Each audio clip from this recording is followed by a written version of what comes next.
Hi friends, ఇవాళ ఏం జరగబోతుందో తెలుసుకుందామా? ఇక దీప అయితే డైనింగ్ టేబుల్ దగ్గర అంతా సర్దుతూ ఉంటుంది. ఇక ఇంతలో పారిజాతం అక్కడికి వస్తూ, ఏమే పని మనిషి, ఏంటి ఇవాళ ఏంటి స్పెషల్, అయిపోయిందా వంట అంటూ పలకరిస్తూ ఉంటుంది. ఇక దీప అయితే ఇలా చూస్తూ ఉంటుంది. ఏంటి ఆ చూపు, ఏంటి చూపు దించు, ఇక్కడ పారిజాతం పీజే అంటూ ఇక డైనింగ్ టేబుల్ దగ్గర సర్దిన పదార్థాలను చూస్తూ ఉంటుంది. ఇక అన్ని ఐటమ్స్ను స్మెల్ చూస్తూ, ఆహా ఏం అమోఘము, ఏం అద్భుతము, నీ మీద ఎంత కోపం ఉన్నా నాకు నీ వంటలకు మాత్రం నేను పెద్ద ఫ్యాన్నే దీప. వంటలను చూస్తుంటే ఆకలి గట్టిగా వేస్తుంది. ఈరోజు మాత్రం ఒక పట్టు పట్టాల్సిందే అంటూ కూర్చొని ప్లేట్ తీయబోతూ ఉంటుంది. ఇక ఇంతలో శివనారాయణ అక్కడికి వస్తాడు. ఎవరిని పట్టుపడతావు అంటూ శివనారాయణ అడుగుతూ ఉండగా ఇక పారిజాతం శివనారాయణ కేసి చూస్తూ, అంతే కదా, సరే కూర్చో అంటూ శివనారాయణ అంటూ ఉండగా ఇక సుమిత్ర కూడా అప్పుడే వస్తుంది. ఇక సుమిత్ర కూడా కూర్చుంటుంది. ఇక దశరథ వస్తూ వస్తూ సుమిత్ర పక్కన చూస్తూ అక్కడ కూర్చోకుండా మళ్ళీ వేరే చైర్లో వెళ్ళి కూర్చుంటాడు. ఇక శివనారాయణ అది చూసి ఇలా అడుగుతాడు, అక్కడ ఏమైంది దశరథ అని అంటూ ఉండగా, నాన్న పెట్టండి, భోజనం పెట్టండి అంటూ ఉంటాడు. ఇక దశరథ అయితే వీళ్ళిద్దరి మధ్య మాటలు లేవంటే మళ్ళీ గొడవైనట్టుంది అని తన మనసులో అనుకుంటాడు. ఇక పారిజాతం అయితే నేను వెళ్ళి సుమిత్ర పక్కన కూర్చుంటాను అంటూ పారిజాతం వెళ్ళి సుమిత్ర పక్కన కూర్చుంటుంది. ఇక జ్యోత్స్న మరోవైపు కూర్చుంటుంది. ఇక దీప అయితే అందరికీ భోజనం వడ్డిస్తూ ఉంటుంది. కానీ పారిజాతానికి మాత్రం భోజనం వడ్డించదు. ఇక పారిజాతం కోపంగా, ఏ దీప, ఇక్కడ నేను ఉన్నాను, నాకు వడ్డించు అని అంటూ ఉండగా దీప, అయ్యో మీకు సపరేట్ భోజనం ఉందండి, మీకు ఇష్టమైన భోజనాన్ని మా బావ తయారు చేస్తున్నాడు, ఈ భోజనాన్ని మీకు వడ్డించొద్దు అన్నాడు మా బావ అని దీప చెబుతూ ఉంటుంది. మా బావ మీకు స్పెషల్గా మీకు ఇష్టమైన వంటకాలన్నీ తను తయారు చేస్తున్నాడు అని అంటూ ఉండగా ఇక పారిజాతం అయితే సంతోషంతో ఉబ్బితబ్బిబ్బిపోతూ ఉంటుంది. ఆహా, నేను ప్రాన్స్ బిర్యానీ అంటే చాలా ఇష్టమని చెప్పాను, అంటే నా కోసం కార్తిక్ గారు బయటికి వెళ్ళి ప్రాన్స్ తెచ్చి బిర్యానీ చేస్తున్నాడన్నమాట. నేనంటే ఎంత ప్రేమో ఎదవకి అని పారిజాతం అనుకుంటూ ఉండగా ఇక ఇంతలోన పారు అనుకుంటూ కార్తీక్ వస్తాడు. రా నువ్వు నా బంగారం, రారా అంటూ పిలుస్తూ ఉంటుంది పారిజాతం. నేనంటే ఎందుకురా నీకు అంత ప్రేమ అని అంటూ ఉండగా ఇక కార్తీక్ అయితే, నేను నిన్ను కాకుండా ఎవరిని ప్రేమిస్తాను పారు అని అంటూ ఉంటాడు. ఇక పారిజాతం అయితే కార్తీక్ చేతులు దువ్వుతూ, ఒరే నాన్న, నువ్వు రోజు ఇలాగే నాకు ప్రేమగా వండి పెట్టాలి నాన్న అంటూ చేతులకేసి దువ్వుతూ ఉంటుంది. ఇక శివనారాయణ తప్పు అన్నట్టుగా చూస్తూ ఉంటాడు. సరే పారు, ముద్దులు పొగడ్తల తర్వాత ముందైతే నువ్వు తిను అని అంటూ ఆ కప్పుని తీసి పారిజాతం ప్లేట్లో పెడతాడు. ఇక పారిజాతం, డాక్టర్ నన్నే తినమన్నాడు, మీరు మాత్రం ఎవ్వరూ అడగకండి అంటూ ఆ కప్పు పైన ఉన్న మూత తీసి షాక్ అవుతుంది. అక్కడ ఉన్నది ఇక కూరగాయలు. ఇక ఇది చూసి పారిజాతం ఎలా అంటుంది, ఏంట్రా ఇది, ఏంటిది, కూరగాయల సలాడ్లు తెచ్చి నా ముందర పెట్టావు అని అడుగుతూ ఉంటుంది. ఇక కార్తీక్ అయితే, ఏంట్రా కార్తీక్, ఏంటివి అని అడుగుతూ ఉండగా కార్తీక్, ఏముంది పారు, ఇవన్నీ ఉడకబెట్టిన వెజిటబుల్సే, ఇవన్నీ తింటేనే నీకు ఆరోగ్యం బాగుంటుంది, ఇవి కాదని వేరే ఏది తిన్నా నువ్వు పైకి పోతావు అని కార్తీక్ అంటూ ఉంటాడు. కార్తీక్, వద్దురా, నేను ఇది తినలేను, కాస్త జ్యూస్ అన్న ఇప్పించురా అంటూ పారిజాతం అడుగుతూ ఉంటుంది. జ్యూసే కదా, అదెంతసేపు, దీప అక్కడ జ్యూస్ పెట్టాను, వెళ్ళి తీసుకురమ్మా అంటూ చెబుతూ ఉండగా ఇక దీప వెళ్ళి జ్యూస్ తీసుకొస్తుంది. ఇక జ్యూస్ రెడీ, తీసుకోపారు అని అంటూ ఉండగా ఇక పారిజాతం, ఇదేంటి ఈ కలర్ ఉంది, ఇదేం జ్యూస్ రా అని షాక్ అవుతూ ఉంటుంది పారిజాతం. అవునరా, ఇదేంటి గ్రీన్గా ఉంది, ఇదేం జ్యూసు, ఓ గ్రీన్ యాపిల్ జ్యూసా అని పారిజాతం అడుగుతూ ఉండగా, కాదు పారు, ఇది కాకరకాయ జ్యూసు. అమ్మో, కాకరకాయ జ్యూసా, ఇది తాగితే నేను పోతానురా అని అంటూ ఉండగా లేదు పారు, ఇది ఒంట్లో ఉన్న కొవ్వు అంతటినీ బయటికి తరిమేస్తుంది అని కార్తీక్ చెబుతూ ఉంటాడు. నాకొద్దురా కార్తీక్ అని అంటూ ఉండగా ఇక జ్యోత్స్న అయితే గ్రానీ రేపటి నుంచైనా నువ్వు ఇవన్నీ తినాల్సిందే కదా, అదేదో ఈ రోజు నుంచే మొదలుపెట్టు అని జ్యోత్స్న అంటూ ఉండగా, నీదేం పోయింది, మీరు మాత్రం మంచిగా మసాలా ఫుడ్లు, పప్పులు, చికెన్లు, మటన్లు అన్నీ తింటున్నారు, కానీ నేను మాత్రం ఈ ఉడకబెట్టిన కూరగాయలు, ఈ కాకరకాయ జ్యూసులు తాగాలనా, చిచ్చి నాకొద్దు అని పారిజాతం అంటూ ఉండగా కార్తీక్ అయితే తప్పదు పారు, తినాల్సిందే అంటూ కార్తీక్ అంటూ ఉండగా, ప్రాన్స్ బిర్యానీ అనుకొని ఇందాక నీకు తెగ ముద్దులు పెట్టేశాను కదరా, చూడు తీరా చూస్తే ఏం తెచ్చావో నువ్వు, తింటాను అంటూ ఇక బలవంతంగా ఫోర్కు తీసుకొని అలా ఒక కూరగాయ ముక్కను ఇక బలవంతంగా కూరగాయ ముక్కలన్నీ తినేస్తుంది పారిజాతం. ఇక తర్వాత కార్తీక్, ఇంకా ఒకటి బ్యాలెన్స్ ఉంది పారు, ఏంటిరా, జ్యూసే కదా, అది తాగడం మాత్రం నా వల్ల కాదు, అది చేదుగా ఉంటుంది, అయితే ఇంకో పద్ధతిలో తాగుపారు, చేదు అస్సలు కనపడదు, ఇంకో పద్ధత ఏంటది, నువ్వు కళ్ళు మూసుకున్నా ఇప్పుడు ఈ జ్యూస్ తాగు అంటూ గటగట జ్యూస్ని తాగిపిచ్చేస్తాడు కార్తీక్. ఇక పారిజాతం మొత్తం తాగి అక్కడి నుంచి వామిట్ వస్తుంది అన్నట్టు అక్కడి నుంచి వెళ్ళిపోతుంది. ఇక శివన్నారాయణ కార్తీక్ దీపకేసి చూస్తూ, సరే సరే మీరు కూడా భోజనం చేయండి మరి అని చెబుతూ ఉంటాడు. ఇక దీప, మీరు తినండి పెద్దయ్య, మేము తర్వాత తింటాము అని చెబుతూ ఉండగా ఇక చూస్తున్నా, వాళ్ళు చిలక గోరింకలు తాతయ్య, వాళ్ళు కలిసే తింటారు అని అంటూ ఉండగా ఇక శివన్నారాయణ, భార్యాభర్తలంటే అలాగే ఉండాలి అమ్మ, కోపాలున్నా తాపాలున్నా వాటిని 4 గోడల మధ్యనే సమస్యను పరిష్కరించుకొని బయటకి నవ్వుతూ ఉండాలి, సంతోషంగా ఉండాలి అని శివనారాయణ చెబుతూ ఉండగా ఇక సుమిత్ర దశరథలైతే ఒకరి మొహాలు ఒకరు చూసుకుంటూ ఉంటారు.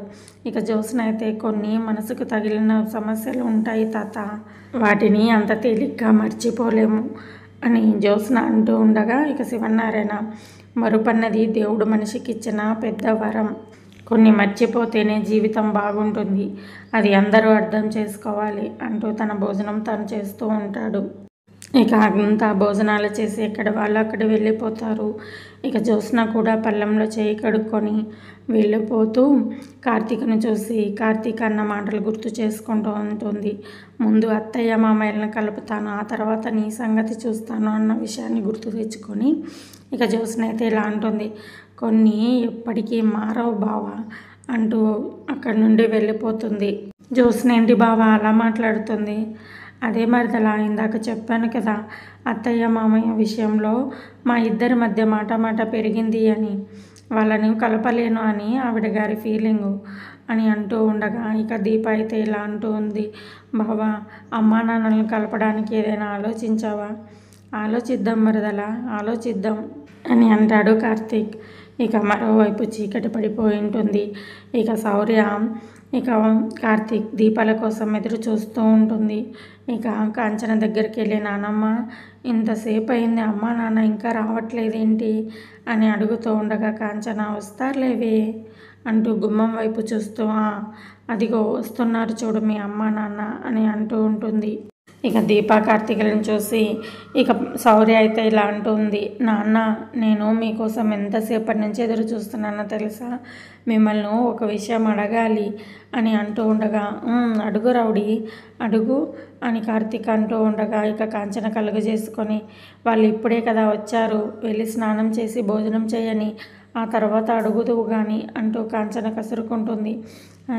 ఉండని అమ్మ, ఏదో అడగాలంటుంది కదా, అడుగు అని అంటూ ఉండగా, దాందేం పోయిందిరా అని కాంచన అంటూ ఉంటుంది.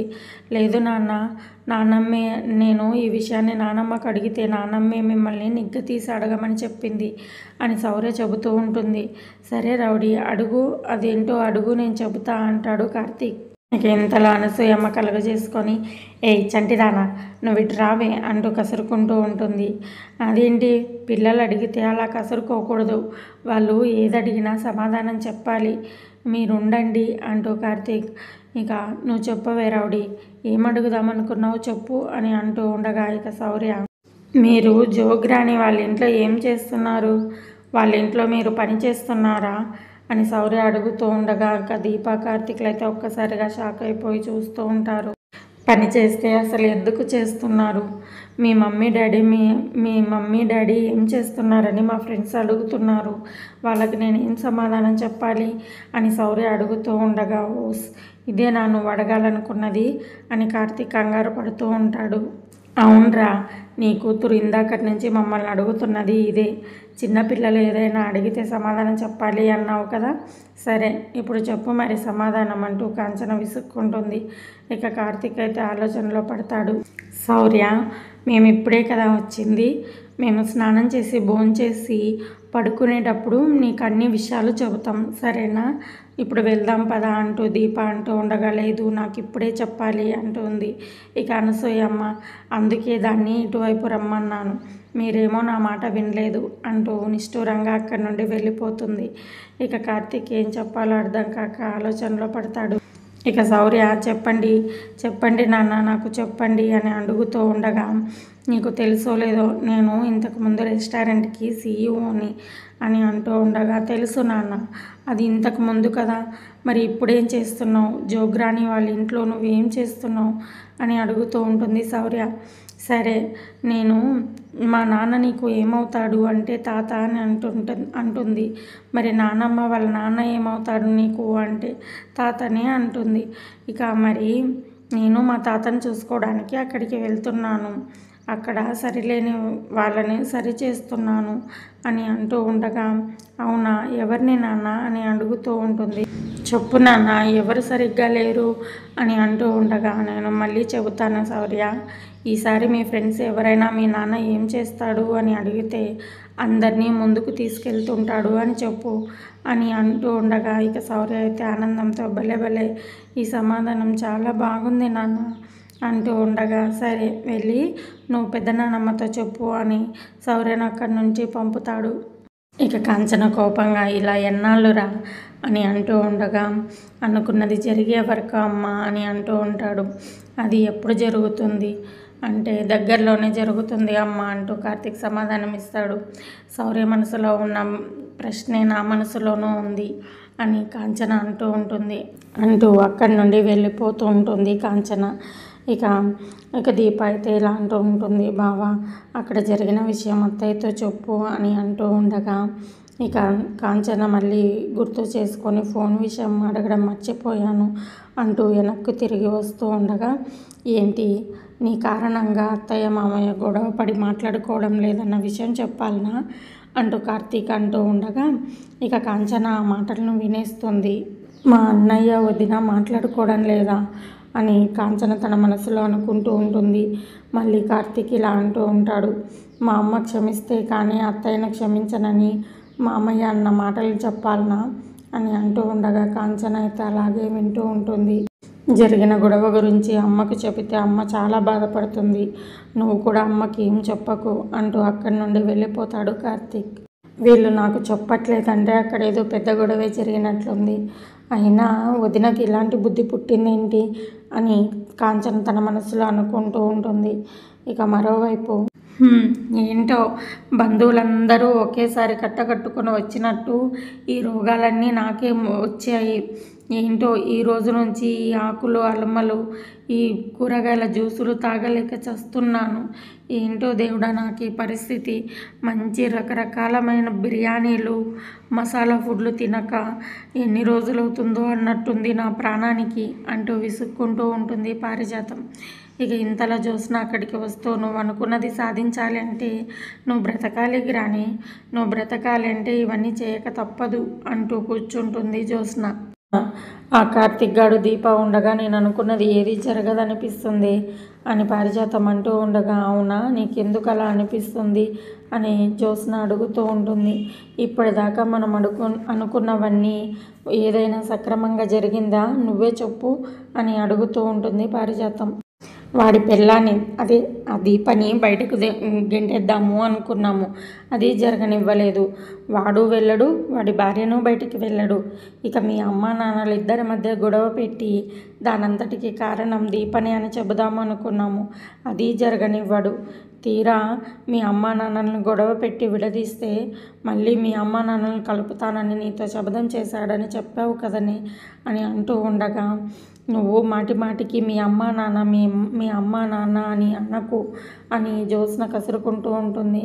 ఇది బాగుంది, మీ అమ్మా నాన్నని మీ అమ్మా నాన్న అనక ఏమంటారు అని అంటూ ఉండగా జ్యోత్స్న, ఎవరు అమ్మ, ఎవరికి అమ్మ, నాకు అసలు ఎవరు లేరు అంటూ ఉండగా ఇక పారిజాతం అయితే ఒక్కసారిగా షాక్ అవుతూ ఉంటుంది. అదేంటి అలా అంటావు, ఎవరమ్మ ఎవరు నాన్న అంటావేంటి, దశరథ మీ నాన్న, సుమిత్ర మీ అమ్మ అని పారిజాతం అంటూ ఉండగా, ఇంకో 10 ఏళ్ళు అయినా నాకు వాళ్ళ మీద నా ఫీలింగ్ రాదు, ఇంకొకసారి నువ్వు అలా అనకు అంటూ కోపంగా మాట్లాడుతూ ఉంటుంది జ్యోత్స్న. ఎందుకంటే వాళ్ళు దీప అని అంటూ ఆగిపోతూ ఉంటుంది జ్యోత్స్న. దీప అంటున్నావేంటి, దీప అంటూ ఆగిపోయావేంటి, ఏంటి చెప్పు అని అడుగుతూ ఉండగా ఇక జ్యోత్స్న అయితే, నువ్వు బీరకాయలు తిను, నా బుర్ర తినకు, ఆయన అస్తమానం నా ప్రాణం తీస్తావేంటి గ్రాని, నువ్వు కావాలంటే ఇంకొక 2 కేజీల బీరకాయలు తెస్తాను, వాటిని తిను అని విసుక్కుంటూ ఉంటుంది జ్యోత్స్న. ఇక పారిజాతం అయితే, తింటానే, నీదేం పోయింది, నువ్వు ఎప్పుడైనా కాకరకాయ జ్యూస్ తాగావా, నా కార్తీక్ గాడు నా చేత తాగించాడు, అది ఎంత నరకంగా ఉంటుందో నీకేం తెలిసే నా బాధ అంటూ విసుక్కుంటుంది పారిజాతం. సరే అవన్నీ వదిలేయి గ్రాని, మన ఎజెండా ఏంటో నేను చెబుతాను, జాగ్రత్తగా విను అని అంటూ ఉండగా, సరే చెప్పవే అని అంటూ ఉండగా జ్యోత్స్న ఇలా చెబుతూ ఉంటుంది. మమ్మీని డాడీని మనము కలవకుండా చూస్తూ ఉన్నాము, ఈ పాటికే బావ ఇక దీప మమ్మీ డాడీని ఎలా కలపాలా అని ఆలోచిస్తూ ఉంటారు. ఎందుకంటే వాళ్ళకి చెడ్డ పేరు రాకూడదని వాళ్ళు ఆలోచిస్తూ ఉంటారు. కానీ మనమేం చేయాలంటే, నేను మమ్మీకి సపోర్ట్ చేస్తూ డాడీని రెచ్చగొడతాను, నువ్వు డాడీకి సపోర్ట్ చేస్తూ మమ్మీని రెచ్చగొట్టాలి. పచ్చి కూరగాయలు తినడం అంటే కష్టం, కానీ ఇలాంటి విషయాల్లో నాకు చాలా అనుభవం ఉంది, అలాగే చేద్దాం అంటూ పారిజాతం అంటూ ఉండగా, గ్రాని ఈసారి మాత్రం మనం ఫెయిల్ అవ్వకూడదు, ఆ దీప బావలు అనుకున్నది ఏది జరగనివ్వకూడదు, ఇంకా అమ్మా నాన్నల్ని ఎప్పటి కలవకుండా చూడాలి అంటూ జ్యోత్స్న చెబుతూ ఉంటుంది. ఈసారి మన ప్లాన్ మాత్రం ఫెయిల్ అవ్వకూడదు గ్రాని అంటూ చెబుతూ ఉంటుంది. తర్వాత నాతో ఇంకొక ప్లాన్ ఉంది, అది మళ్ళీ తర్వాత చెబుతాను, ప్రస్తుతానికైతే మనం ప్రశాంతంగా నిద్రపోదాం అని అంటూ ఉంటుంది. ఇక మరోవైపు దీప కార్తీక్లు ఇక పడుకొని ఉంటారు. ఇక దీప మాత్రం అసలు నిద్ర పట్టాక ఏదో ఆలోచనలో పడుతూ ఉంటుంది. ఇక అలా ఆలోచిస్తూ గాఢ నిద్రలో ఉన్న కార్తీక్నైతే బావా అంటూ నిద్ర లేపుతూ ఉంటుంది. ఇక కార్తీక్, ఏంటి మరదలా, నాకు బాగా నిద్ర వస్తుంది అని అంటూ ఉండగా, మా అమ్మ నాన్నలు కలపడానికి ఏదో ఐడియా ఆలోచిస్తా అన్నావు కదా, ఆలోచించావా అని అడుగుతూ ఉంటుంది. నాకు ఇప్పుడు బాగా నిద్ర వస్తుంది, మీ అమ్మ నాన్న కూడా అక్కడ పడుకొనే ఉంటారు, ఈ పూటకు నన్ను వదిలేయి, నేను పొద్దున్న లేచి ఆలోచిస్తాను కానీ అంటూ ఉంటాడు. బావా అంటూ ఉండగా, నాకు నిద్ర వస్తుంది అని అంటూ ఉండగా, నాకు నిద్ర రావట్లేదు, ప్లీజ్ వాళ్ళ కోసం ఏదో ఒక ఐడియా ఆలోచించవా అని అంటూ ఉండగా, ఇప్పటికిప్పుడు ఐడియాలు ఎలా పుట్టుకొస్తాయి మరదలా అని అంటూ ఉండగా, నాకు నీ గురించి తెలుసు బావా, నువ్వు తలుచుకుంటే ఏదైనా చేయగలవు అంటూ దీప అడుగుతూ ఉంటుంది. ఇప్పుడైతే పడుకో మరదలా, నాకైతే చాలా నిద్ర ముంచుకొచ్చేస్తుంది అని కార్తీక్ అంటూ ఉండగా, సరే అయితే పడుకో, నిన్ను అడగడం వేస్ట్ అని దీప అంటూ ఉండగా, ఇక కార్తీక్ అయితే దీపకేసి చూస్తూ, ఈ టైంలో అలగడం అవసరమా అని అడుగుతూ ఉంటాడు. కాదు, నిన్ను అడగడమే వేస్ట్, నిన్ను అడగడమే అనవసరం అని అంటూ ఉండగా, ఇక కార్తీక్ అయితే సౌరకేసి చూస్తూ అక్కడి నుండి నిద్రలేసి దీప వైపుకు వెళ్తాడు. మరదలా, ఇప్పటికిప్పుడు ఐడియా అంటే ఎలా చెప్పాలి, పొద్దున ఆలోచించి చెబుతానులే అని అంటూ ఉండగా, లేదు బావా, నాకు ఇప్పుడే చెప్పాలి, ఆ ఐడియా ఇప్పుడే చెప్పాలి అని దీప అంటూ ఉండగా, ఇక శౌర్య నిద్రలో లేస్తూ, నాన్న ఆ ఐడియా ఏదో చెప్పొచ్చు కదా, అమ్మని ఎందుకు అంతలా విసిగిస్తున్నావు అని నిద్రలేస్తూ ఉండగా, కార్తీక్ అయితే చెప్తానమ్మా, పడుకో అంటూ తనని జోకొడుతూ ఉంటాడు. సరే మరదలా, నాకు ఐడియా వచ్చింది, అని అంటూ ఉండగా ఐడియా ఏంటో చెప్పు బావా అని దీప అడుగుతూ ఉంటుంది. వచ్చింది పొద్దున్నే మనకు చాలా పనులు ఉంటాయి కదా, ఇప్పుడైతే పడుకొని పొద్దున్నే ఐడియా చెబుతాను అని అంటూ ఉండగా, బావా ప్లీజ్ ఇప్పుడే చెప్పు, ఆ విషయం నాకు తెలుసు కదా, ఇప్పుడే చెప్పు అని దీప అడుగుతూ ఉంటుంది. సరే ఇప్పుడైతే పడుకో నువ్వు, నేను పొద్దున్నే చెబుతాను అని కార్తీక్ ఇక దుప్పటి కప్పుకొని పడుకుంటాడు. ఇక దీప అయితే సరే బావా గుడ్ నైట్ అంటూ తను కూడా నిద్రపోతూ ఉంటుంది. ఇక రేపు ఏం జరగబోతుందో మళ్ళీ వచ్చే వీడియోలో తెలుసుకుందాం.